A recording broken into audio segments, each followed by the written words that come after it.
है तू? तेरी कितनी हिम्मत! मेरे मेरे पुश्तैनी जायदाद पे नजर रखेगा तू? अगर हिम्मत है तो सामने आके दिखा। मेरे घर की तरफ बढ़ता हुआ तेरा हर एक कदम तुझे भारी पड़ेगा, भारी पड़ेगा।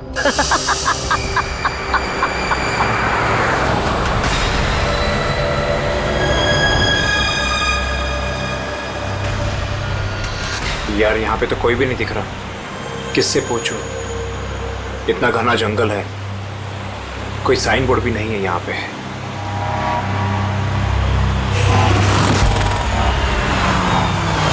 अरे भाई साहब, ये पिपलिया गांव का रास्ता यही है ना?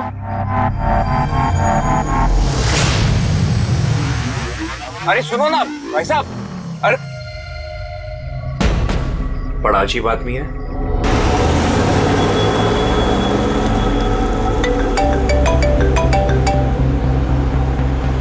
Hi baby. हाय, पहुंच गए? बस पहुंचने वाला हूँ। डोंट टेल मी तुम अब तक नहीं पहुंचे। इतने लेट कैसे हो गए? एक्चुअली क्या है, ये जगह शहर से काफी दूर है और यहाँ ज्यादा लोग भी नहीं दिख रहे मुझे। Alright, tell me, are you missing me? Of course. अरे पूछने वाली क्या बात है। अच्छा, तुम एक काम करो, जल्दी जल्दी ये सारी फॉर्मेलिटीज खत्म कर लो, अपनी सारी कागजी कार्रवाई एंड ऑल दैट। उसके बाद मे बी नेक्स्ट फ्लाइट से I can come and join you in India. What's it? Great, that's good news.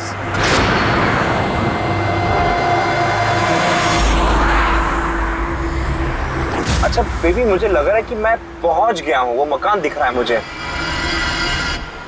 अरे ये गेट क्यों बंद है?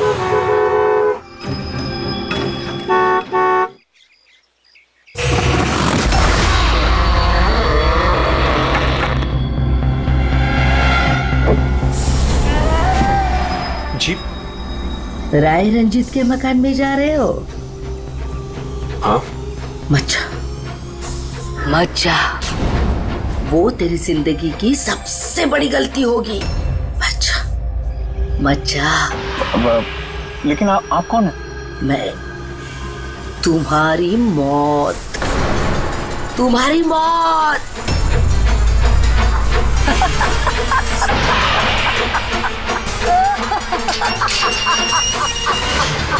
ए बुढ़िया, चल चल, अरे जा। अच्छा वरना तू भी मरेगा, तू भी मरेगा। मत जा वरना तू भी मरेगा, तू भी मरेगा। नमस्ते साहब, आप राज साहब हैं? हाँ हाँ हाँ हाँ। आइए आइए। Hello Raj, Raj are you okay?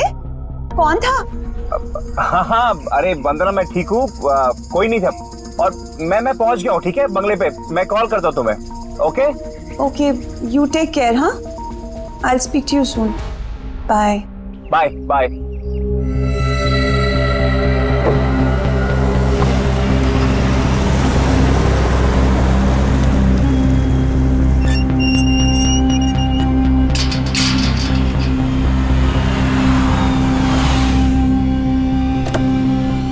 आइए साहब।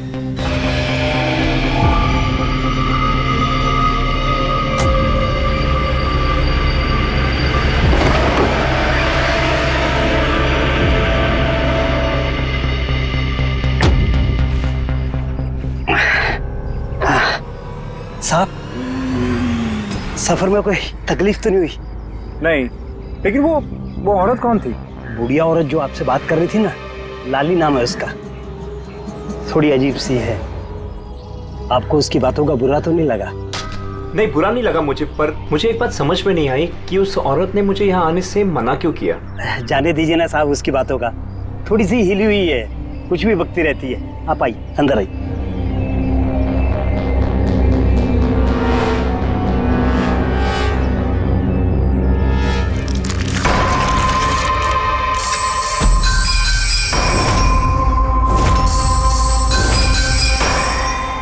ये आदमी तो मुझे बीच रास्ते में मिला था।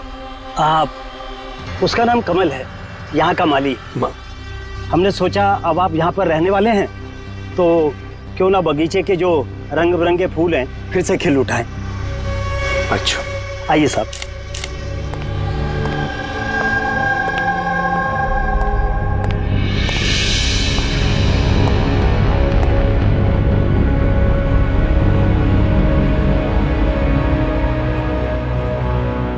अच्छा, एक बात बताइए जी। यहाँ कितने साल से काम कर रहे हैं आप? बस साहब ये समझ लीजिए कि मैंने बचपन में चलना यहीं से सीखा था, और अब इस घर से तभी जाऊंगा जब मेरी अर्थी उठेगी। साहब, अब ये घर आपका है, कहीं आप मुझे नौकरी से निकाल तो नहीं देंगे? अरे नहीं नहीं नहीं चाचा, ऐसे कैसे बात कर रहे हैं आप? ऐसी कोई बात नहीं, बिल्कुल बेफिक्र रहिए। और वैसे भी इतने बड़े घर की देख रेख आपके सिवा और कौन कर सकता है? हाँ? वाकई में आप बहुत नेक इंसान हैं। आइए।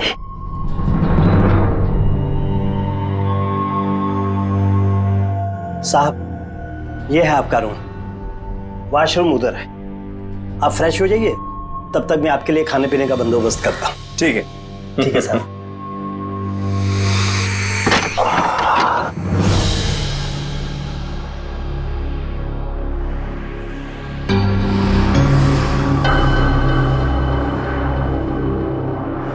चला जा,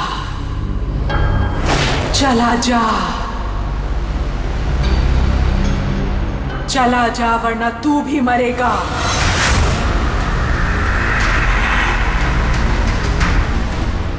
कौन?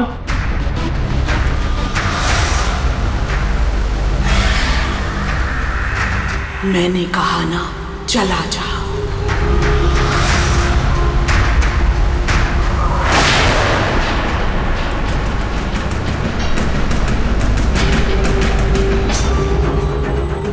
कौन है?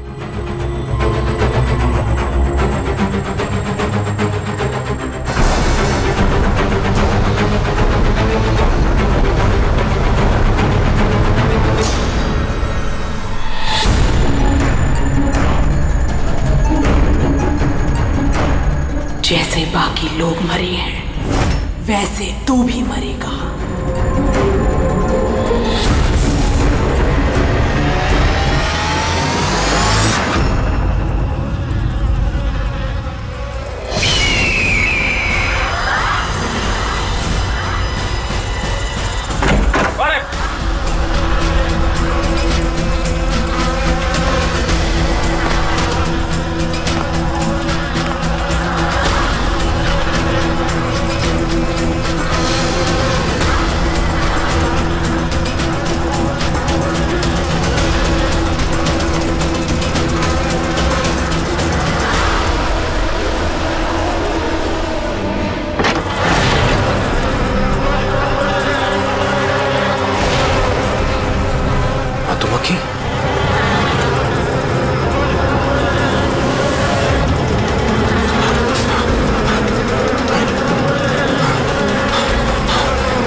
प्रद्युमन प्लीज। हाँ जरा शांत हो जाइए, कौन बोल रही हैं आप? मैं कौन बोल रही हूँ, मुझे क्या काम है, मैं सिर्फ उन्हें बताऊंगी।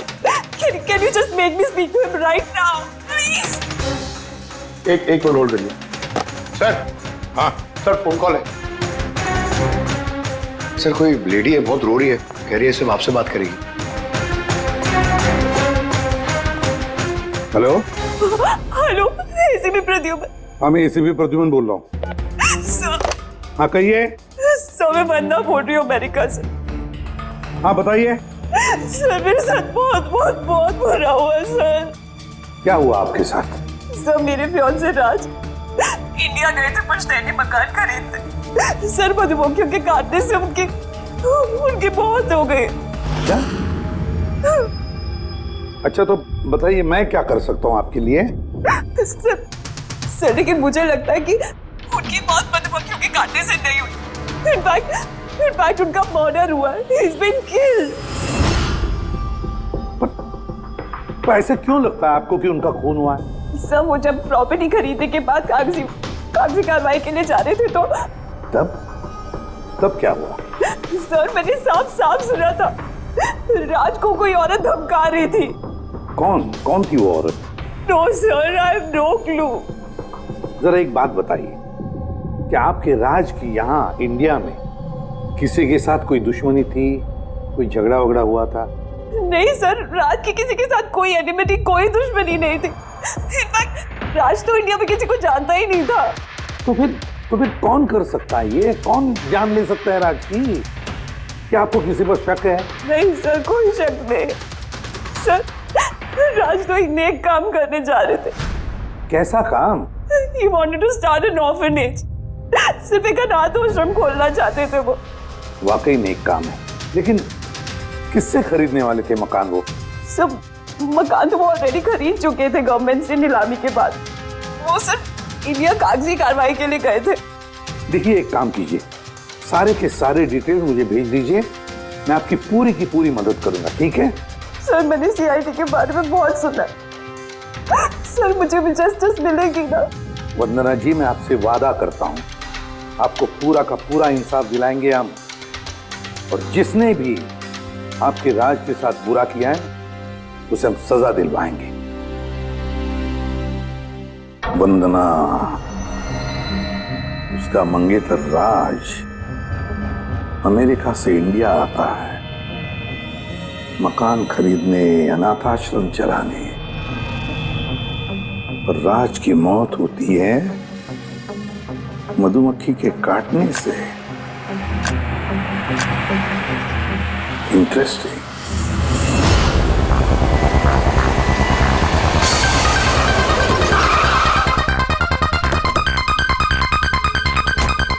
सर यही वही बंगला है जो राज ने सरकार से नीलामी में खरीदा था। अच्छी खासी प्रॉपर्टी लग रही है। आप देखभाल करते हो उस जगह की? जी हाँ, कहिए। कहेंगे आप, हम सिर्फ सुनेंगे। क्या मतलब? सीआईडी? क्या बात होगी सर? राज राकेश नाम के एक आदमी का खून हुआ है यहाँ पे। बहुत बुरा हुआ सर उनके साथ। उन्होंने ही सरकार से ये मकान खरीदा था। हाँ, उन्हीं की बात कर रहे हैं। उनका खून नहीं हुआ, मधुमक्खियों के काटने से उनकी मौत हुई है। मैंने खुद अपनी आंखों से देखा था। देखा होगा आपने, लेकिन यहाँ इस बंगलों में आने से पहले किसी औरत ने उन्हें धमकी दी थी। कुछ जानते हो उस औरत के बारे में? अच्छा, वो लाली साहब, वो बुढ़िया तो बेतुकी बेसर की बातें करती रहती है। आप उसकी बातों को गंभीरता से मत लीजिए। क्या गंभीरता से लेना और क्या नहीं वो हम तय कर लेंगे। आप ये बताइए कि वो लाली वो रहती कहाँ है? कहीं भी नहीं सर। कहीं भी नहीं मतलब? उस बेचारी का ना तो अपना कोई घर है और ना ही कोई अपना परिवार। बस दिन भर इधर उधर घूमती रहती है। नहीं, कहीं तो बैठती होगी, खाना वाना खाती होगी, कोई एक जगह होगी ना जहाँ पे वो रहती होगी ज्यादातर। हाँ, पास में एक तालाब है, अक्सर वहीं बैठी रहती है। अच्छा, दे क्या तुम इस लाली से मिल लो, तब तक इस मकान का चक्कर लगा लेता हूं मैं। ठीक है, अब जरा वो जगह दिखाओ जहां पे खून हुआ था। आइए साहब। राज साहब यहाँ गिरे पड़े थे।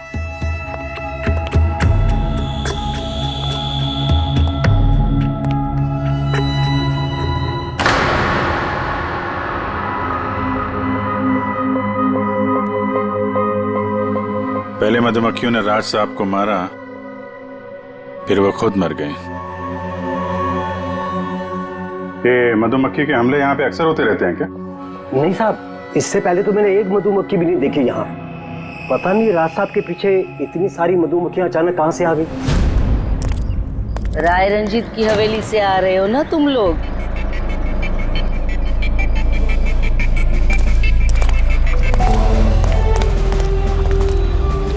क्या कहा आपने? राय रंजीत के मकान से लौट रहे हो? आप कौन है? क्यों गए थे वहां? अपनी मौत को दावत देने गए थे? सर लगता है ये लाली है। आप लाली हो ना? हाँ, तुम्हें किसने बताया? तुम्हें राय रंजीत के जासूसों ने यहाँ भेजा है? हाँ, उन्होंने ही भेजा है ना यहाँ पे। कौन राय रंजीत? था वो सांप। उसने मेरी दादी को धोखा दिया, उन्हें अपने ही घर से धक्के मार के निकाल दिया। ऐसे बाहर छोड़िए मुझे, मुझे मेरे घर से मत निकाल, मुझे मेरे घर से मत। शर्म आनी चाहिए तुम्हें रंजीत, तुम अपनी खुद की भाभी को घर से बाहर निकाल रहे हो। कम से कम अपने भैया का तो लिहाज किया होता। अरे उनका क्या लिहाज करना, उन्होंने खुद ही तो अंगूठा लगाकर ये घर मेरे नाम किया है। तूने उन्हें शराब पिलाकर धोखे से अंगूठा लगवाया था। अब क्यों किया, कैसे किया, इस गहराई में जाने से क्या फायदा। समझने वाली बात तो ये है कि ये मकान अब मेरा है और तू सड़क पर आ गई है। चलो निकलो इसे यहाँ से। तेरे हिस्से में ना सिर्फ घर नहीं आया है, एक मकान आया है, एक ऐसा मकान जिसके हर कोने में मेरी बदुआएं गूंजेगी। मैं तुझे श्राप देती हूँ, सिर्फ तू ही नहीं, इस घर का जो भी मकान मालिक बनेगा वो जिंदा नहीं बचेगा। मौत का खेल होगा यहाँ, मौत का खेल। अब तक कितने लोग मरे? वो सब लोग मर गए जिन्होंने वो मकान खरीदना चाहा। तुम लोग वो घर मत खरीदना, तुम भले लोग लग रहे हो, वरना तुम्हारी बीवी विधवा हो जाएगी।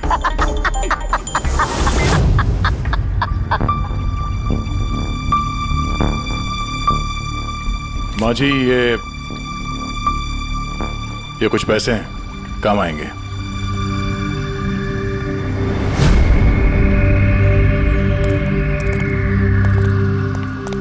सर, लगता नहीं है इसका राज की मौत में कोई हाथ है। ये तो खुद बेचारी सदमे और विश्वास में लग रही है। हो सकता है राज की मौत कोई मर्डर ही ना हो, कोई हादसा हो।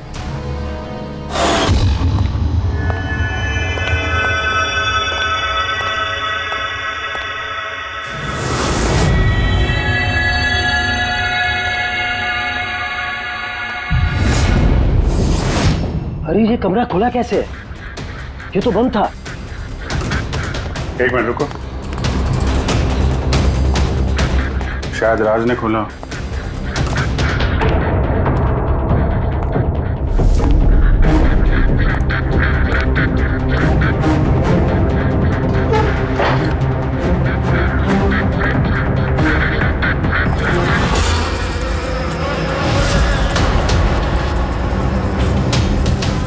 ये है तो छत्ता यहाँ पे। इधर आओ। जी सर। ये है मधुमक्खी का छत्ता। अरे मैं पहली बार देख रहा हूँ साहब। तो ये राज यहाँ इस स्टोर रूम में क्या करने आया था? साहब शायद बंगलू देखने आए होंगे। अच्छा, और उस वक्त तुम खाना लेने गए थे? जी सर।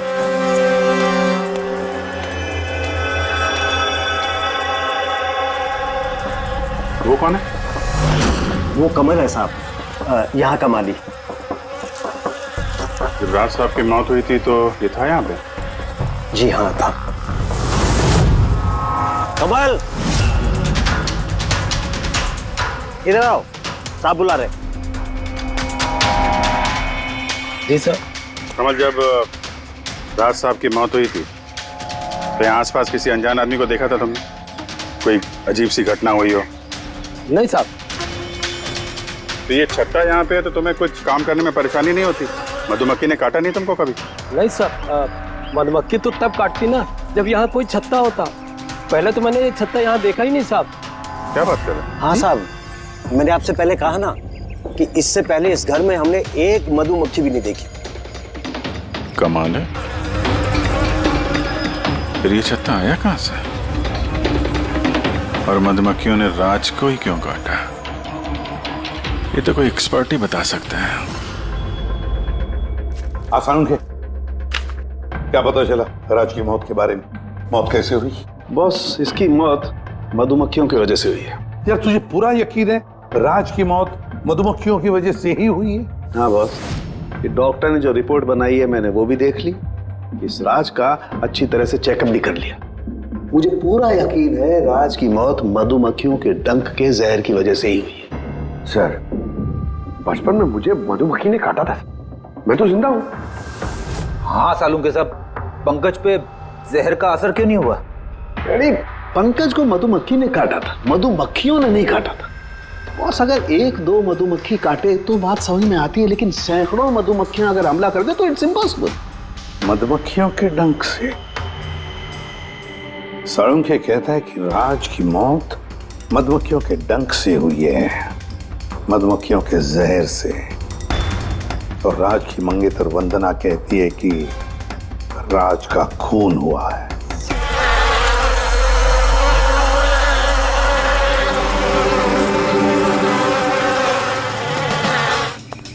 %100% इस छत्ते को बाहर से लाकर यहाँ पर लगाया गया। मधुमक्खी के छत्ते को किसी और जगह से लाके किसी और जगह लगाया जा सकता है? इतना आसान है? इतना मुश्किल भी नहीं है। शहद के व्यापार के लिए अक्सर ऐसा किया जाता है। आप बता सकते हैं कितने दिन पहले इस छत्ते को यहाँ पे लगाया गया? ज्यादा दिन नहीं, लगभग 2-3 दिन। सर, अगर मान भी ले कि खूनी ने ये छत्ता यहाँ पर इसलिए लगाया था कि वो राज को मार सके, लेकिन उसे कैसे पता था कि ये मधुमक्खियाँ राज पे ही हमला करेंगी, किसी और पे नहीं? मधुमक्खियाँ बिना वजह किसी पे भी डंक नहीं मारती, क्योंकि डंक मारने के बाद उनकी खुद की भी मौत हो जाती है। तो ऐसी क्या चीज है जो उन्हें उत्तेजित करती है अटैक करने के लिए? देखिए, जब उन्हें लगता है कि सामने वाले इंसान से उन्हें कुछ खतरा।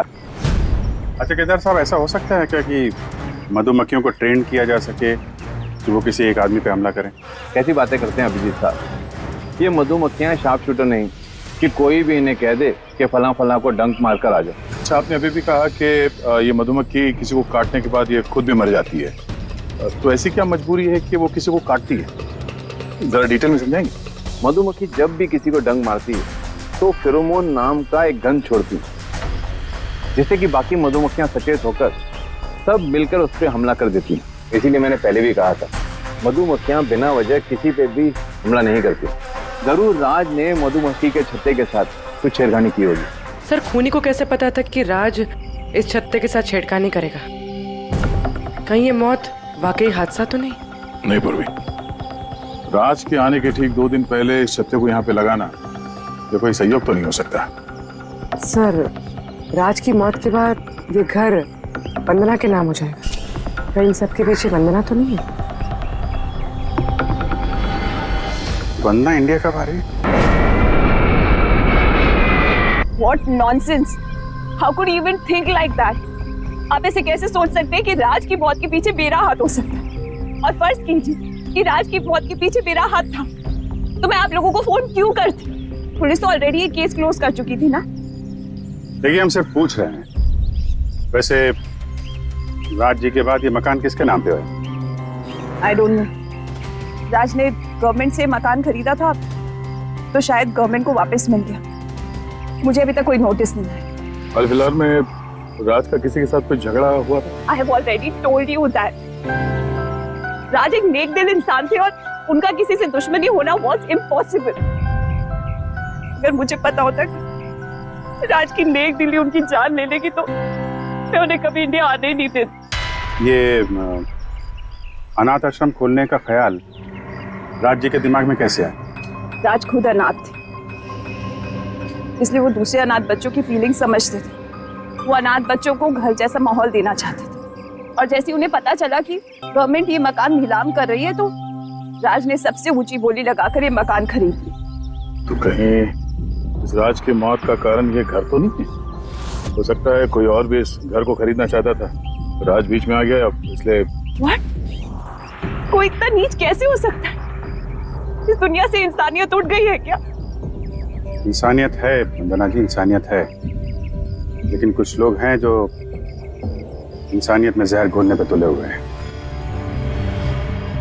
पता करते हैं किस किसको दिलचस्पी थी इस प्रॉपर्टी में।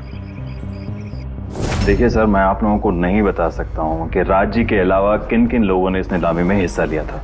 सॉरी। क्यों नहीं बता सकते? देखिए, ये सरकारी सर इंफॉर्मेशन है, ऐसे किसी के साथ शेयर नहीं कर सकता हूँ मैं। हम भी तो सीआईडी का ही काम कर रहे हैं। हाँ, वो सब ठीक है, लेकिन क्या है कि अगर सरकारी नोटिस मिल जाए तो मैं ये आपको इंफॉर्मेशन दे सकता हूँ, उसके बिना नहीं दिखा सकता सर। नोटिस मिल गया।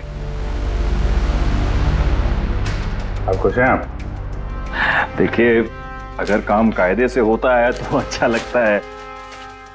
हाँ ठीक है। ये लीजिए,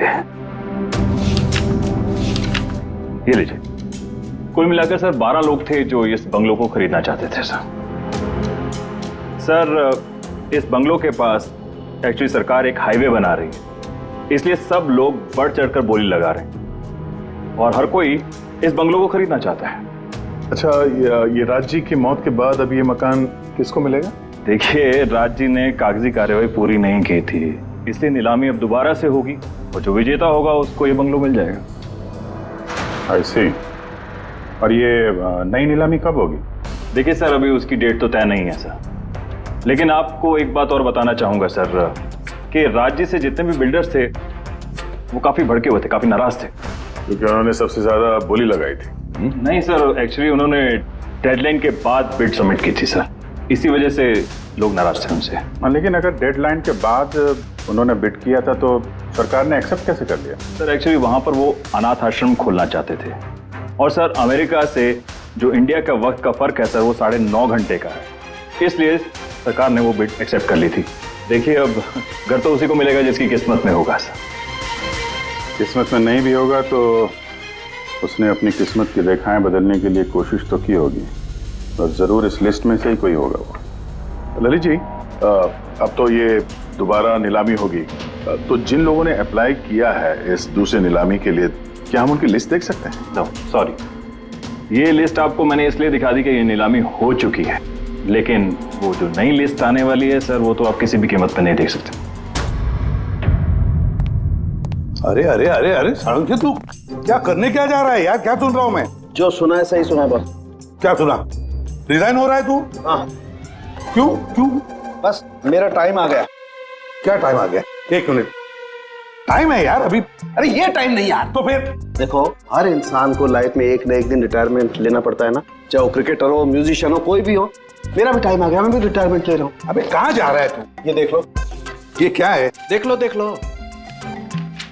यार क्या तू कर रहा है साळुंखे? समझ में नहीं आ रहा है ये। एयर टिकट कहाँ जा रहा है? हाँ, लंदन। अरे वाह रे वाह। पंकज कैंसिल कर। नहीं नहीं, कैंसिल नहीं होगा। अबे रिफंड मिल जाएगा, पैसे वापस मिल जाएंगे, कल की टिकट है, डोंट वरी। मुझे रिफंड नहीं चाहिए, मैं जा रहा हूँ वापस। यार तू ऐसे कैसे जाएगा? क्या हुआ क्या? अरे इतनी बड़ी गलती होगी कि शर्म आ रही है अपने आप पर। ऐसी कौन सी गलती हो गई? वो मधुमक्खियों वाला केस। हो मधुमक्खियों वाला केस। हाँ यार, हादसा नहीं है बॉस, वो खून है खून। यही मुझसे गलती हो गई। मधुमक्खी के एक्सपर्ट से बात हो गई तेरी? क्या बताया उसने? यार एक्सपर्ट से भी बात की मैंने, अच्छी तरह से चेक भी किया, तब मुझे पता पड़ा ये तो हादसा नहीं है, खून है। मधुमक्खियों को तो वो हथियार के तौर पर इस्तेमाल कर रहा है यार। सालों के साथ वो किसे? देखो, मधुमक्खियां कब आती हैं इंसान के पास? जब उन्हें फेरोमोन की गंध आती, तभी ना। हाँ, जब उन्हें इंसानों से खतरा लगता है तब मधुमक्खियां इंसान के पास आती है, डंक मारती है। बस यार, यही मुझसे गलती हो गई। ये मैंने सोचा ही नहीं कि फेरोमोन तो बनाया भी तो जा सकता है ना यार। हाँ यार, फेरोमोन तो आर्टिफिशियली भी बनाया जा सकता है, लेबोरेटरी में, फैक्ट्री में। मतलब किसी ने ये आर्टिफिशियल फेरोमोन बनाया और वो किसी भी तरह से राज के शरीर पर लगा दिया। बस मधुमक्खियां आ गई और उस पर अटैक कर दिया। साळुंखे, उठ उठ उठ उठ, पिपलिया गांव चला जा। वहां पे जहाँ पे राज का खून हुआ, राज का सारा सामान चेक कर, पता तो चले ये फेरोमोन वहां पर आया कैसे और किसने इस्तेमाल किया ये फेरोमोन राज पर। Yes boss. ये रहा सर, राज का सारा सामान इस सूटकेस में। ठीक है। सर एसीपी साहब बता रहे थे आप रिटायर होने वाले हो। कब है आपका लास्ट वर्किंग डे? आपके लास्ट वर्किंग डे से 1 दिन के बाद। मतलब नहीं आ रहा है। अच्छा दया, एक काम करो, मैं बाहर जाता हूँ और तुम जो है ना, एक एक करके सामान मुझे बाहर पकड़ाओ, तो पता करते हैं कि कौन से सामान में फेरोमोन है। ठीक है? जी सर। ये पकड़ेंगे आप जरा, रख लीजिए थोड़ी देर के लिए। दिखेगा ना बाहर? दिखेगा। मधुमक्खी है इसके लिए कह रहा था। अभिजीत हो तुम। हाँ, ये पूर्वी है। हाँ, ये दया। अरे दिख रहा है सर। चलिए चलिए चलिए चलिए, संभाल के सर, संभाल के। हाँ, चलिए सर।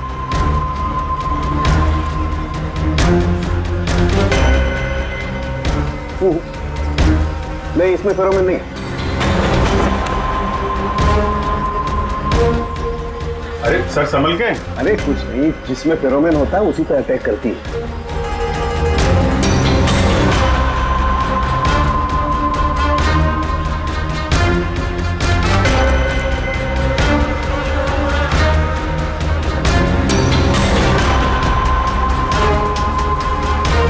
अरे यार,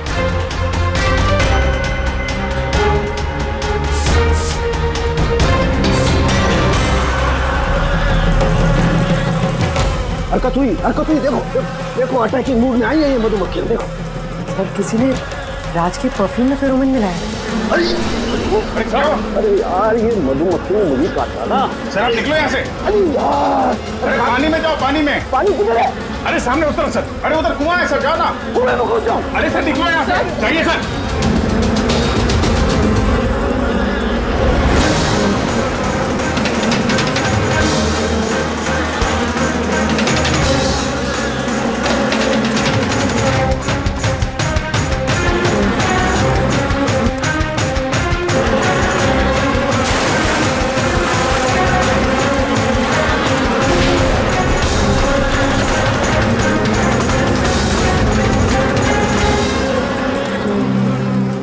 आप ठीक हो सर? बाप रे बाप, ये मधुमक्खियां आपको रिटायर नहीं होने देंगी सर। बाहर निकालो मुझे। आइए सर। मधुमक्खी, अरे नहीं, आइए। हेलो जी, नमस्ते, कैसे हैं आप? जी मैं चंदूमल फंडूमल कंकेशवास। अरे वाह, बहुत लंबा नाम है आपका। बताइए क्या काम था आपको? जी वो नीलामी के लिए आया था मैं। वो पुराना वाला बंगलो हाईवे के पास, वो खरीदना है मुझे। सर ऐसे नहीं खरीद सकते हैं सर, उसमें नीलामी होगी तभी वो जो जीतेगा वो ही खरीद सकता है। अरे तो पैसा लगाएगा ना, मैं पैसा लगाएगा। देखिए अब टाइम नहीं बचा है, सिर्फ 15 मिनट बचे हैं, आप लेट हो गए। अरे क्या बात कर रहे हैं सर, 15 मिनट में क्या क्या हो जाता है। ये देखिए ना, मैं तो ये बेड का लिफाफा भी लाया हूँ, ये देखिए। राकेश, इधर रजिस्टर लेकर आ।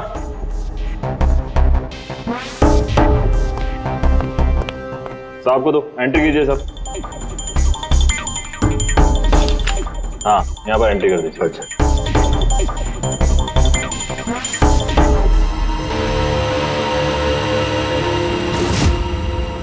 यहाँ साइन कर दीजिए लास्ट में। गुड, लाइए। अच्छा, वेरी गुड, ये तो अच्छा हो गया सर।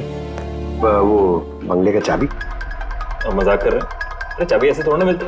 अरे भाई बोली लगेगी, नीलामी होगी, उसके बाद जो जीतेगा उसको मिलेगा। भाई क्या बात कर रहे हैं आप? बेट तो मैं ही जीतूंगा, ये पक्का है। भाभी और बच्चों को मेरा प्यार देना, ठीक है सर? Thank you. पता नहीं कहाँ कहाँ से चले आते हैं, कमाल है।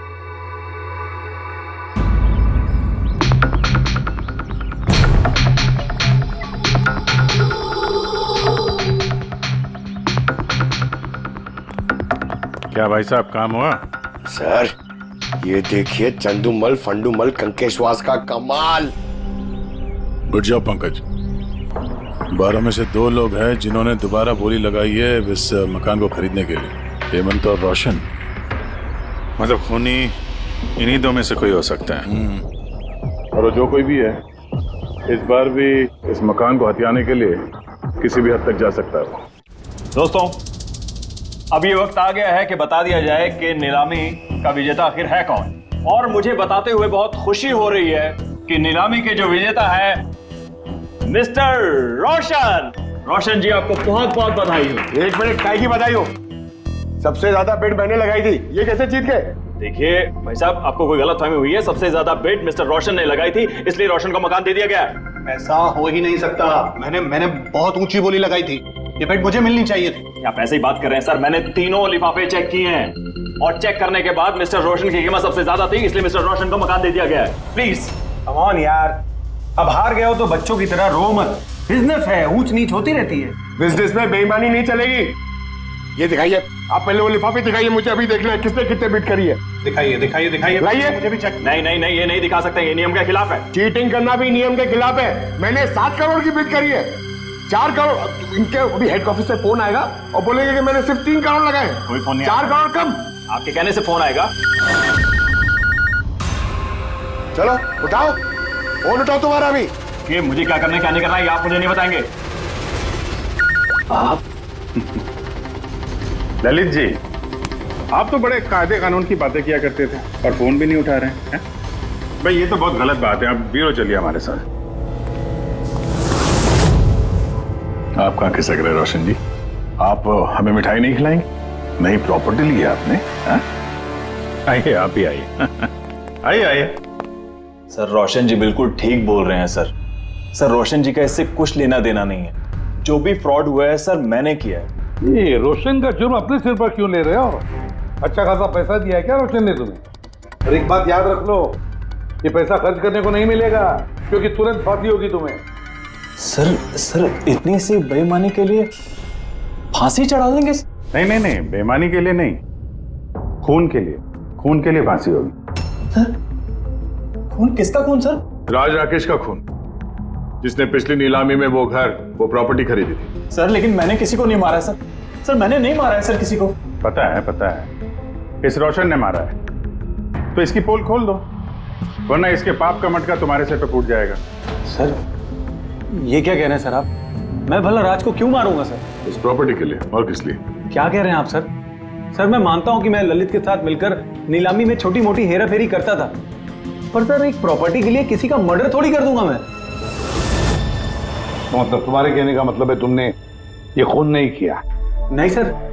चल ठीक है, पूर्वी जरा वो परफ्यूम लाना।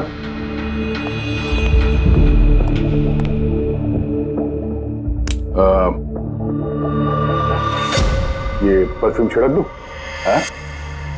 बाहर मधुमक्खियों का छत्ता है, क्या बोलता है? Sir perfume? हाँ? आपकी मर्जी सर, लेकिन हमारे इस केस से परफ्यूम का क्या लेना देना सर?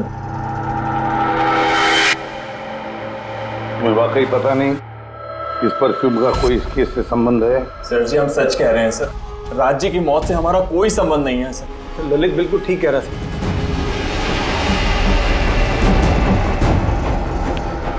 अगर ये खून रोशन ने नहीं किया है तो फिर बचता है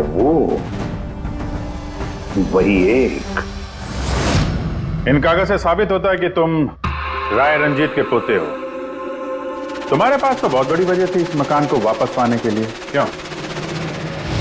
देखिए, राय रंजीत का पोता होने से यह साबित नहीं होता कि यह खून मैंने किया है। हेमंत जी, खूनी कभी कभी अपने जुर्म के सबूत अपने साथ लेकर चलता है, जैसे तुम। मैं समझा नहीं। मैं समझाता हूं कि ये रहे सबूत। कमाल है सालू के साहब, सेफ्टी सूट पहनने के बावजूद भी आप दोनों को मधुमक्खियों ने काटा। हाँ, कभी कभी सेफ्टी सूट पहनने के बाद भी मधुमक्खियां डंक मार सकती हैं, और फिर मधुमक्खी के छत्ते को इधर से उधर ले जाने में तो और भी ज्यादा अटैक हो सकता है, नहीं? जी देखिए, वो दरअसल बहुत हो गया हिम्मत। तुम्हारी बेगुनाही का और भी कोई सबूत चाहिए? जी नहीं, मैंने ये सब किया था। जब राज बंगले में घुसा तब मैं वहीं था, और मौका देखकर मैं बंगले में घुस गया था। मैंने परफ्यूम की बोतल के अंदर फेरोमोन मिला दिया। उसके बाद राज को आवाज से डिस्ट्रैक्ट किया, मधुमक्खी के छत्ते तक लेकर गया, और उसके बाद का काम मधुमक्खियों ने कर दिया था। मुझे मेरा पुश्तैनी मकान वापस चाहिए था। वाह रे वाह, अपने पुश्तैनी मकान के लिए तुमने एक नेक इंसान का खून कर दिया। कानून तुम्हें कभी माफ नहीं करेगा। तुम्हें कम से कम आजीवन कारावास की सजा होगी। ले जाओ इसे पंकज।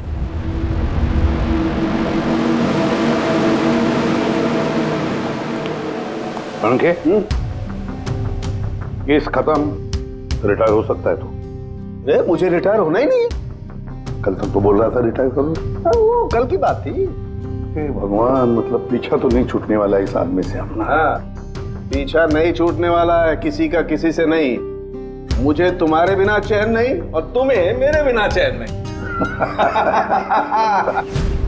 ये लीजिए, सरकार ने बंगलो अब राज से आपके नाम करने का निर्णय लिया है। उम्मीद है कि अब आप मिस्टर राज के अनाथ आश्रम खोलने का सपना पूरा कर पाएंगे। राज के जाने के बाद मेरी लाइफ का यही मकसद रह गया है, उसका आखिरी सपना पूरा करना। But thank you so much Raj को जस्टिस दिलाने के लिए। हमने जो कुछ भी किया वो तो हमारा फर्ज था। आपको और कोई मदद की जरूरत हो तो हमें जरूर याद करिएगा। कभी कभी आते रहिएगा, उन बच्चों को भी आपसे इंस्पिरेशन मिलेगी। ये भी कोई पूछने की बात है? हो सकता है उन बच्चों में हमें कोई हमारा नया सीआईडी ऑफिसर मिल जाए।